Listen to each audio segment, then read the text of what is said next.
discussing chapter 4 today, which basically switches gears a little bit from what we've been talking about in terms of interviewing.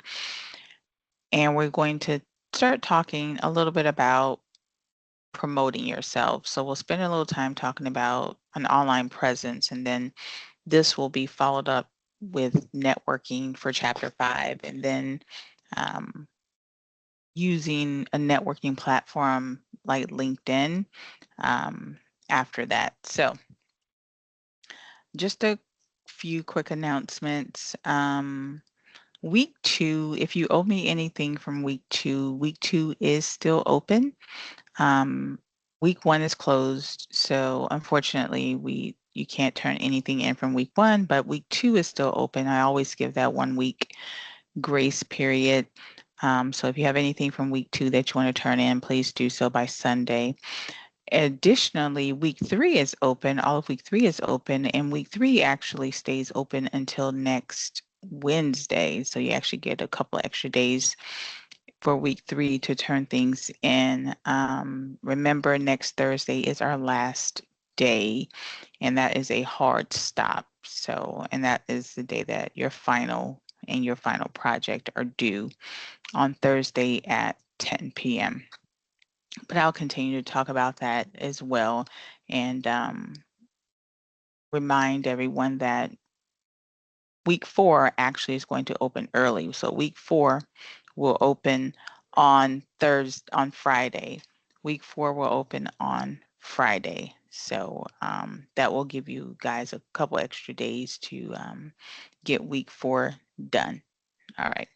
So when we're talking about chapter 4 talks about an online presence. And an online presence is important because you have to promote yourself. Of course, if you're going to own your own business, you know how critical it is to have platforms to promote your business, but you also have to promote yourself as a career person. If you think about a doctor, a lawyer, an accountant, these are all licensed individuals just like you will be, and they promote themselves. I don't think any of us go to a barber or even a nail salon without doing some research on them, because as professionals, people expect you to have some type of credentials. They expect you to have some type of you know um I'm drawing a blank here, but some type of reputation. So they will try to look you up to see what your reputation is about. Even if you are just looking for jobs, companies will do the same. They want to know, okay, what type of reputation does this electrician have? Because people do have reputations, especially if you are going to be working in a small area. Maybe you're only going to be working in Fort Myers or, Miami or somewhere down there.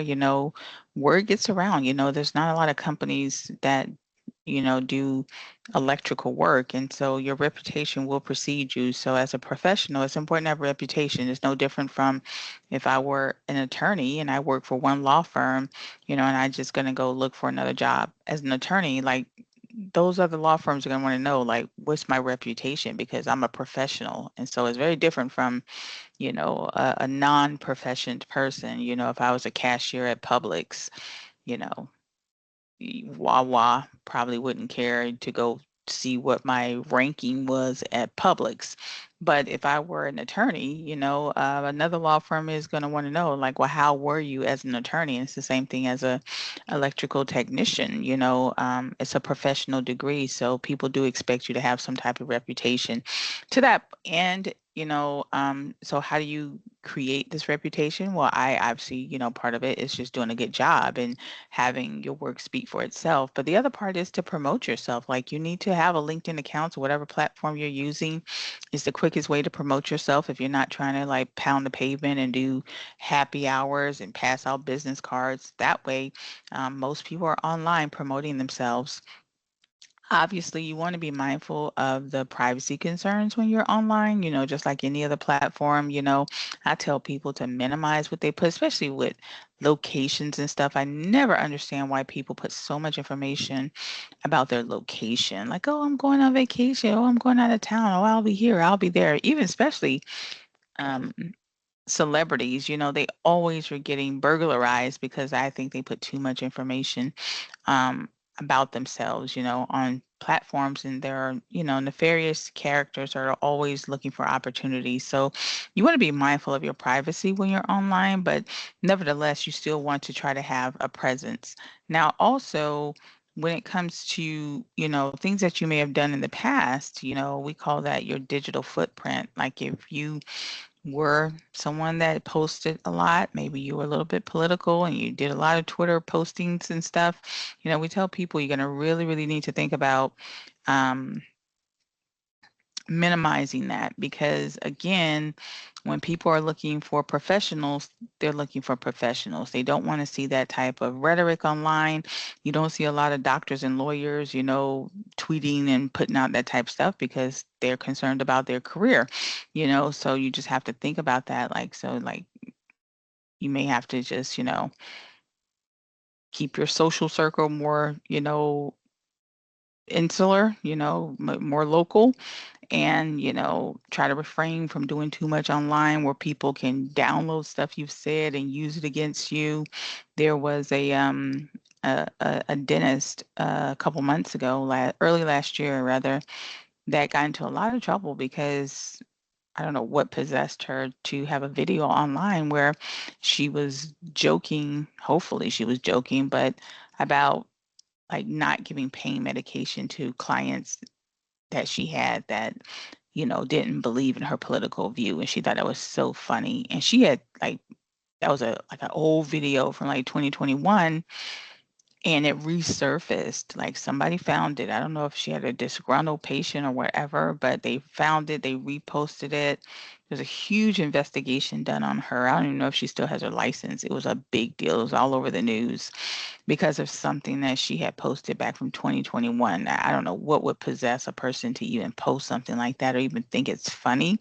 But, so what you say, they try to say if you have anything that you don't want someone to see, try to clean that stuff up. A lot of times people think, oh, what about my own personal accounts? Just have to remember that when you have web pages, which is basically what you have when you have social media accounts, like those web pages are on a server that's ran by Meta or, X or whatever. And so, those things can be retrieved. Like you don't, or, if someone retweets what you retweeted or they're friends of a friend of a friend, like you don't want people trying to backdoor getting, information on you. Sometimes it's very innocent, so there are some companies that, especially if they're customer facing, that will just do a cursory review to see, what's up with this person, especially if they're sensitive about, the moral characters of their staff. But, so just, moving forward, you can't really do anything about what you've done in the past if you've done anything at all. But, just start thinking about how do I use my social media platforms to promote me as an electrician? I tell people to get their own social media a new social media accounts where maybe you just talk about stuff in your industry so that you become like that subject matter expert. You want people to take you seriously. So you got to start promoting stuff that is relevant to your career. You can even start with your email. Chapter 4 talks about how you can have, even in your Yahoo email, Google, whatever you're using, put a little signature block down there. A lot of professionals do that. You don't have to just have signature blocks if you're working for a company. You can do that, even with your own personal accounts, you know. And, the biggest reason why we tell people that you need to be online is because that is how you're going to network. Networking is the number one way to get opportunities. Most opportunities are filled through networking, like over 60% of opportunities. That means business opportunities, jobs, is, who a lot of times, if a person has a large network and they have a position, they're just going to put it out to their network first because, they don't want to have to pay money to advertise to get a position filled. They much rather bring on someone that they have at least a slight reference to, or if someone in their network refers someone, they like that because they say, okay, at least someone is vouching for that person. So this is why networking is so important, for people to get to know you. It doesn't have to be anything fancy. Even something as simple as you having a LinkedIn account and you network, you link with everybody at Southern Tech, right? You don't have to know these guys that well, but you never know. 2 years from now, a position can come up and you see that it was one of the students that you were with, at Southern Tech, and you connected with the person, and you reach out to that person and say, hey, I see your company's looking for an electrician. 9 times out of 10, the person's gonna be like, yeah, yeah, I remember this person from school. That's all networking is about. It doesn't have to be you're best friends with the person. You don't have to go golfing with the person. It's just about who you know. And people, you'd be amazed how far just a casual association will get you. And that's really the power of LinkedIn. Some of the other accounts like X and Instagram and Facebook, I say use them, use them gently, especially with X. I actually don't use X. I used to use Twitter because, Twitter to me was far more reputable than what X has become.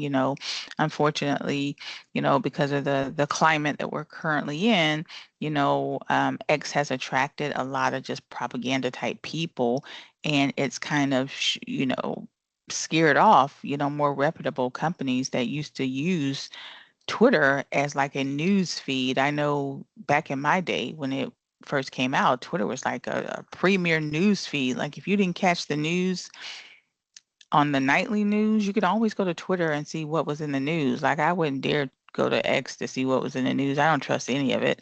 It's not to say that you can't have an X account, and you just want to really, get that algorithm, done to where you're not having to, see stuff that's not reputable, and you don't want people, scrolling on your page and seeing some, stuff that's not good, because you want them to think of you as an electrician. Like that's what you want. That is the goal, right? So can you use X? Sure, but I just say, be mindful of where it stands now. Again, I like Instagram too, especially if you want to like create your own Instagram account, as a professional, and maybe whatever your focus is, whether it's maybe you're really into the electrical field and how the internet, how the technology is affecting the electrical industry, and maybe you post stuff like that, or what's new and innovative in the southeast region, in the, whatever, in the electrical industry, whatever you're into, and you use your Instagram account to do that, or to repost, new construction in the area, whatever it is, let people get to know you as like a true, professional, and, mm, you can get a lot of references that way, and you can network that way as well too. People will come to you and they will offer you stuff and say, "Did you know this and did you know that?" And that's another easy way to network with people without having to like maybe reach out to strangers. LinkedIn is really good for reaching out to strangers. Most strangers, on LinkedIn expect you to. That's the only platform I know where you can just DM a total stranger and be like, "Hey, could you refer me to this person or that person? Hey, here's some information." And it's totally acceptable. As some of these other sites, you DM somebody, people are thinking that it's social and not professional. So I really love the fact that LinkedIn has maintained, for the most part, its professional image. A lot of people don't really do a lot of personal stuff on LinkedIn, and I've even seen people get chastised if they do too much personal stuff. They'll be like, "This ain't Instagram," because the people just wanted to remain professional. You're on there to get access to opportunities, not talk about, somebody's new haircut.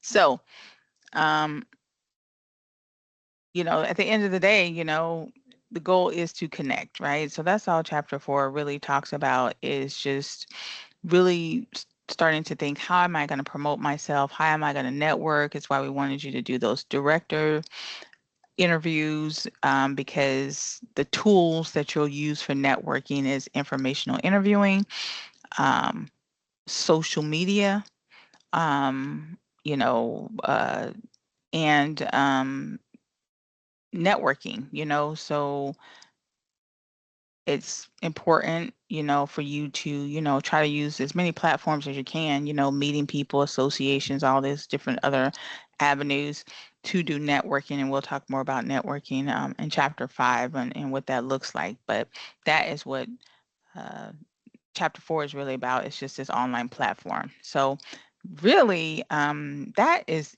it really that I have for chapter 4.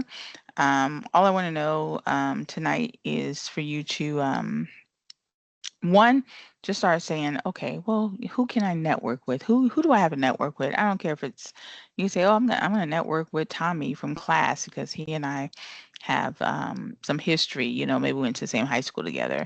Maybe say, oh yeah, I'm gonna start networking on my Instagram page, or I'm gonna network with my next door neighbor because he has his own electrical company, right? So just give me 3 people or places or a combination of where you can start to grow your network. And if you're using one now, you can say, okay, I'm doing LinkedIn. I already have a LinkedIn account, and then I'll start networking at school and maybe at church. That's all I want to know for this assignment for participation. For your actual assignment tonight, it's asking you to do a little Google search on yourself, to see if what your presence is. Like literally just go to Google, put in your first and last name. I tell people sometimes put in something about you, maybe the high school you went to or the year you graduated, and see what pops up. See if there's anything out there about you. And so what you'll do is I want you to keep track of the searches that you do. Try to do like two or three searches, and then you guys scroll down, which you're probably going to find. I mean, you may find something out there about yourself. You may be surprised because a lot of times high school friends, coworkers, they post stuff and you don't even know that you may have gotten tagged in something or a post made about you and you didn't even know it was out there, right? So if you find it, that means a company can also find it. So do like 2 or 3 Google searches on yourself and try to like switch it up a little bit. Maybe do the year you were born or the school you graduated from and see what happens. And then you're just going to write about the search. So you're going to tell me exactly what you found. Even if you didn't find anything about yourself, you could say the first search I did, I put in my name and the year I graduated high school, and the first couple of pages were a bunch of people with my first and last name, maybe some unfortunately obituaries or whatever, but nothing came up specifically about me. Then I did a search. I put in my first and last name and the street I used to live on, and I actually got a hit. My information came up. So just do that like two or 3 times and see what comes up. The goal is to see if you can find yourself online. So that's what that assignment is about. All right. Well, all righty, Miss Stephanie. Guess what? We're out of here. We're out of here. You guys, like I said, I think you guys already had your mock interviews. So this week is pretty light on the video time because there's a lot of mock interviews happening. But if you don't have one, I guess I'll release you to go ahead and enjoy the rest of your evening, ma'am. Have a wonderful night. You too. All right. Bye-bye.